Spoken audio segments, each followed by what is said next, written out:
High and low சேனலை மறக்காம subscribe பண்ணிருங்க அண்ட் மறக்காம பெல் பட்டனையும் கிளிக் பண்ணிருங்க.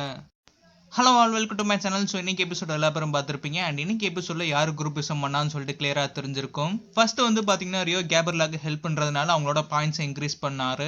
அண்ட் செகண்ட் பாத்தீங்கன்னா ஒஸ்ட் பெர்ஃபார்மன்ஸ் நாமினேட் பண்றதுக்கு ஹானஸ்டா நாமினேட் பண்ணிருக்கலாம். அந்த இடத்துல கூட பாத்தீங்கன்னா எல்லா பேரையும் கூட ஒஸ்டா பெர்ஃபார்ம் பண்ண அஜித் சிவானி நேம சொல்லல அண்ட் கேப்ரியலா நேமே சொல்லல. அதுக்கு பதிலா அவரோட பர்சனல் ஹேட்டை தூக்கிட்டு வந்து ஆரி அண்ட் அனிதா நேம சொல்றாரு.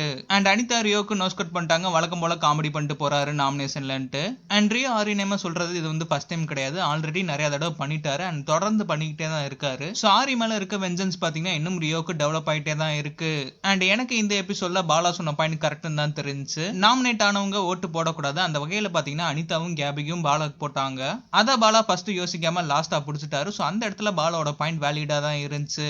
அண்ட் ஃபைனலா பாத்தீங்கன்னா அஜித் 80 நாள் கழிச்சு ஜெயிலுக்குள்ள போறாரு. அண்ட் எவ்வளவோ தடவை இவர் எப்ப ஜெயிலுக்கு போவாரு, இவர் தான் போகணும்னு சொல்லிட்டு நம்ம நிறைய பேசியிருப்போம். ஃபைனலா ஜெயிலுக்குள்ள போயிட்டாரு. அண்ட் கேப்ரியலா பாத்தீங்கன்னா கண்டினியூஸா செகண்ட் டைம் ஜெயிலுக்குள்ள போறாங்க.